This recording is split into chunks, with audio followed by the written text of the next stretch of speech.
Hey everyone, welcome to the channel where Doge reads tabletop horror stories to you for your enjoyment. I have been playing D&D for a few years at this point, and I love all of the wacky things that can happen, along with the more serious moments. It's great to have these moments with friends and weave a collaborative story together. Though sometimes, some DMs and players can take things to levels we never thought possible, and not in a good way. Much like the examples that happen in these next D&D horror stories. But first, I would ask that you roll a crit on that like button if you end up liking the video, and subscribing if you aren't already. Also, I have set up a Patreon if you would like to support the Doge directly. Though with that out of the way, let's get right into these stories. I roll 66 damage. I'm level 5. By Reddit user, InTaco. We were playing D&D 3.5 because the DM loved homebrewing absolutely everything. I was a goblin fire mage, and the rest of the party was fairly standard. The DM loved to self-insert with obnoxious, extremely overpowered companions we had no chance to reject, such as a sentient bag of holding that would only let us use it if we begged. I simply refused to interact with that thing, and the DM took personal offense to me not begging when he wanted me to. So, we get to a situation where we have to ambush an enemy group, clearly evil thieves, so they must die. I take position with the archer on a ledge, and the other three hide in melee charge range. We spring the trap, and immediately roll initiative. The enemy mage goes first. He casts Fireball at me, no roll for stealth, and hits only me, with 66 damage. I was level 5. That was weird, because D&D 3.5 Fireball maxes out at 10d6 for a level 10 mage, and can only be boosted by 50% with a specific feat, so the mage was clearly way above us. I asked the DM what the heck that was about. He claimed that the mage had simply focused everything into one spell, and rolled really well. That made no sense in the rules or otherwise. It was obvious that the DM decided that I had to die, and of course, I went straight to some god that told me I could return to life if I begged. I didn't. I just glared at the DM, so I was returned to life anyway with 1d6 permanent HP loss. I wish I could say it was a good campaign beyond that episode, but it was mediocre, with random obnoxious DM self-inserts. Not quite DMPCs, but close to it. He was the only one in the friend group who wanted the DM, and I was too shy to seek out another group. So, it was either stay in the campaign, or drop out of tabletop RPGs entirely. Fortunately, things have changed since then. Edit. Forgot about the sudden meta magic feat. Regardless, the DM didn't offer any rule-based explanation when asked about the high damage, so he hadn't thought about it either. That DM definitely seemed like he enjoyed being the one in control, and went on power trips. To put the players in situations where they had to beg just seemed like he wanted to hold that power over people, and see them bend to his whims.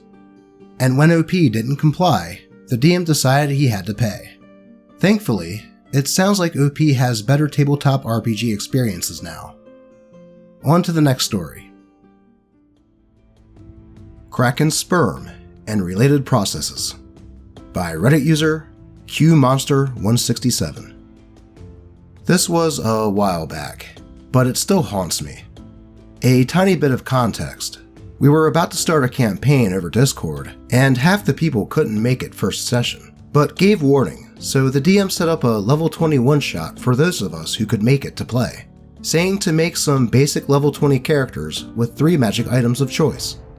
I made an Arakakra wizard, the spelling escapes me, with a ring of 3 wishes, among other things. We were on a boat as part of an expedition to make it to the other side of a massive hurricane. The source of this horror story was the DM. The session starts fine, but we basically immediately reach the hurricane and are accosted by 3 water elementals, and eventually, I think, 2 or 3 krakens. As I was not the only caster, or a person with a ring of wishes, it was attempted a few times. The first time, A player wished for all the Krakens to view us and the ship as friendly creatures. The DM then explained with an audible smile and a little laugh that the hurricane was actually a massive kraken breeding ground, and that the wish made them all horny for us instead, as friendly equaled attracted to in his mind apparently. A few shenanigans, and a pretty good move of plane shifting a kraken to the plane of fire on my part. We were still being overrun, so I used the wish and very carefully worded it to teleport us and the boat to safety on the opposite side of the hurricane. There were still a couple kraken on that side that basically immediately aggroed or something, but it was only them and not a bunch of water elementals too. We eventually get away with a wall of force and some other handy spells, and the DM then decides we travel far enough to roll on a random encounter table. We end up getting something that I think was supposed to be barnacles or whatever. Something was eating away at the bottom of the ship. Anyway, before he told us that, he sat laughing to himself over Discord for a solid 3 or 4 minutes, with the rest of us silent and getting more and more uncomfortable with this. He then informs us, with more laughter, that he was reflavoring it to kraken sperm. We had a few women in the call who got audibly uncomfortable after that, but we just ignored it and finished the session. All the players made a separate chat the next day and collectively agreed to ditch the guy and get a new DM, with only a message to explain why. TLDR, Weirdo DM inserts horny krakens and covers our boat in kraken sperm for a one-shot before the actual campaign, and the players collectively ditched him. Now, while the flavoring of the stuff in that one-shot was pretty immature, and the DM did seem a little bit too into the content, I think it might have been a little overkill to kick him out completely because of it. It seemed like he was just trying to make a comical one-shot to help pass the time, since some players couldn't make it to the actual campaign that day, even if the humor of it was a bit lacking. If anything, the group should have talked to the DM and let them know that kraken sperm was a hard limit. I mean, on D&D horror story terms, this is kind of tame, and that DM should have been given another chance in my opinion. Though, what do y'all think? Was the group too tough on that DM? I would love to hear your thoughts in the comments. Anyway, let's move on. A tale of a newbie DM and a certain Mr. P who acted like a real D, by Reddit user Knight9910. This is a story of my first time dungeon mastering. Well, sort of. I had technically run something that I called Dungeons & Dragons before, but it was really just a silly freeform game I ran with friends and family when I was a little kid. This time, we were running legitimate Dungeons & Dragons 3rd edition via an AOL Instant Messenger private chat room. I had a very basic campaign setup. Mr. A, the Paladin, T, the Sorcerer, and J, the Orc Cleric, all met up in a tavern, where they were brought together by my character, a ranger, who wanted to hire them to deal with some orcs who were causing trouble for his town. I won't go too much in depth because it's not super important, but the takeaway is that T, the Sorcerer, quit the game after 2 sessions. No big deal, he just wasn't much of a gamer, and had only joined because we practically begged him to. So we were fine with letting him go. It was his choice. We were now running a game with only 2 PCs, and my ranger NPC. To make up for this, Mr. A agreed to run 2 characters, making a favored soul, basically a cleric with sorcerer casting, who was the younger brother of his paladin. Mr. A also brought in 2 friends of his, C, and the one who is the subject of today's story, P.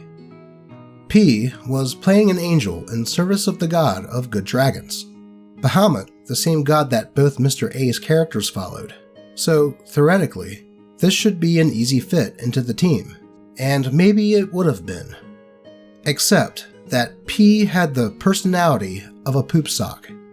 His character barely interacted with the rest of the party for one.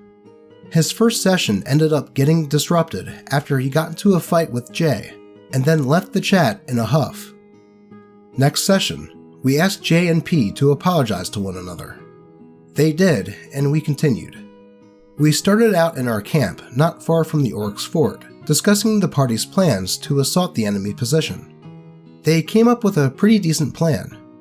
It would start with an aerial assault courtesy of the wyvern that the party had managed to befriend. Perks of having several followers of the dragon god, each speaking draconic and having insanely high charisma and diplomacy. And rain down flaming arrows on the fort to set it ablaze. Then, P, the angel, would cast resist energy on the remaining party members, and we would rush in and take our enemies down amidst the flame. To this day, I still don't know how the fight started. I still have my logs from that session way back in 2006, and I read through them again to write this, and I still have no idea why this happened. But P suddenly started screaming out of character that none of us were listening to him, especially tearing into and making lots of anti-Semitic slurs against Mr. A. The thing is, I don't even know what the other players were supposed to listen to. As far as I can tell, he completely agreed with their plan, and if he didn't, then he certainly never said so until the point where he started screaming. This time, P decided to storm off in a huff in character. His angel went to scout the enemy fort. I told him to roll a hide check to avoid being seen. He rolled a natural 1, instant failure, and had his position peppered with arrows from the trigger-happy orcs in the fort. This is when he left the chat. He showed up again a few minutes later, saying that I should never question his ability to hide because he went through ROTC and he knew how to set up an ambush position. Whatever. The other players proceed to finish up the orc fort while he makes pop culture jokes, talks about the popcorn he's eating, boasts about how cool his spells are, and invites his girlfriend to the chat without permission. We ended just outside a cave in the back of the fort, where the orc's leader, a fiendish orc barbarian, was holed up. The next session, P immediately starts acting up again. The first thing he does is call lead in the marching order, then specifically says that his character refuses to walk into the cave. Why? Because, and I quote, "I hate railroading." I'm still not sure what he meant by this. So Jay's orc cleric pushes the whiny butthole angel into the cave, and we get our boss fight with the fiendish orc and his 3 surviving minions. It's a tough fight, and several party members almost die. P the angel spends most of the fight making pop culture jokes, in character this time, until the fiendish orc, at last, expires. His rage wore off and he lost the +4 constitution bonus, dropping him instantly to -11 HP and killing him. Combat over. Going through the spoils, the party discovers that the fiendish orc was wielding a +1 orc double axe, and P wants it. Why does he want it? No one knows. His angel is better with spells. No one in the party has the exotic weapon proficiency feat required to use this weapon, but P wants it. He wants it so much that he gets into a shouting match with Mr. A's favored soul about who gets to have it. P the angel declares that he is Bahamut's will, and that as such, he gets to have the 2000 GP axe to sell for his personal gain, and will straight up murder the favored soul of his own deity to have it. At this point, I finally had enough of this nonsense. As P, the newly fallen angel, flies away in a rage, we end the session. I spoke with P privately after this, and he admitted to me that he had tried to keep the axe as revenge for another game where Mr. A took a magic item that his character had wanted. He further implied that getting revenge on Mr. A may or may not have been the only reason he joined my game in the first place. He did apologize to me and asked if he could roll up a new character. He wanted to play a pyrokineticist and asked if I would allow him to burn down the quest giver's village so he could meet the qualifications of that prestige class, which requires you to set a building on fire just to see it burn. I told him that no, he couldn't, and instead he was banned from the game. But the story doesn't quite end here. I met P again a couple years later when he asked to join an ongoing story RP that Mr. A, J, C, and myself were a part of. P openly stated in his first session that he was only here to get revenge on me. Quote, the worst DM he'd ever met, and that his character was going to be a rival to mine, whose sworn duty was to kill my character. Needless to say, P was not invited back for a second session. I also learned at the time that P owned and maintained a website dedicated to name and shaming people that he had RP'd with and didn't like. It was literally hundreds of entries long, with real names if you knew them, and a description of how the person had offended him. Somehow, he never realized the one common thread between all of these bad encounters. I thought about trying to find myself to see what he had said about me, but I got tired after the third page. The salt is strong with this one. Mr. P definitely is that guy. Trying to join games and make characters just to get revenge on people IRL is legit obsessive and psychotic behavior, made all the more apparent by the existence of his website dedicated to outing everyone that ever slighted him. Apparently, he has no self-awareness, as you would think that after listing hundreds of people that you hated playing tabletop RPGs with, that he would come to the realization that he might be the problem. I hope to never come across anyone like Mr. P in my tabletop RPG escapades. Let's move on to the last story. A really, really creepy DM by Reddit user 1 out of none. This all started some winter night in New England. My buddy and I were looking for a second game, but my buddy was our DM, and we both had a free night during the week. This was around 2002 to 2003, so Facebook wasn't a thing, and Reddit wasn't really a thing either, etc. I think there was some BBS or maybe MIRC where my buddy found a DM looking for players. Where it was doesn't matter so much as the events of that fateful night. We pull up to this house in the suburbs and step out. Snow was on the menu for later that evening, and it was a bit chilly out. We walked up to this house, and it was quite large, and an older woman answered the door. She was probably in her 60s. My buddy and I were in our early to mid-20s, so she could have been our mom or even our grandmother. We step inside into quite a nice house, nice furniture, dark wood everywhere, a nice upper middle class house in New England. She says, quote, "You must be DM's new friends. He's downstairs waiting for you." We thanked her, and then we headed down into the basement. Greeting us at the bottom of the stairs was Gollum. Really, Gollum in the flesh. He was spindly, with incredibly thin hair around his head, while bald on top. His hooked nose looked like it had been originally an eagle's beak, and liver spots covered his pale skin. I couldn't tell if that was the woman's son or husband. He was dressed shabbily and walked sort of stooped over. He introduced himself and indicated that the lady was indeed his mother, and brought us towards the gaming room. I had a glimpse of his bedroom as we passed.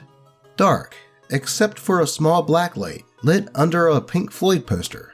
I thought, okay, cool. At least he has a good taste in music. And then my thoughts froze. We entered the gaming room, and it was just covered with pictures of naked women. And I mean covered. It was like he had made his own handmade wallpaper of dirty smut magazines. He had cut out the women and pasted them to the wall, with so many that they lay on top of one another in an oddly unerotic position. There was a long wooden table with a DM screens at the opposite end, which was also decorated with cutouts from Playboy and Hustler.